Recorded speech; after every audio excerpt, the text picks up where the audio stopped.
Auto pre veľkú rodinu, napríklad Renault Espace. Ak máte veľké plány alebo veľa detí, toto auto by vám malo v podstate stačiť. Vnímam na ňom takých 5 pozitív, ako napríklad bezpečnosť, už aj to, že to je automat, žena uvíta.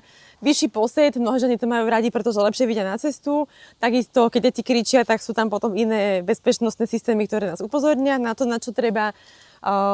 Je to auto úžasne priestranné, variabilné, to znamená, že v každej časti auta je veľa priestoru.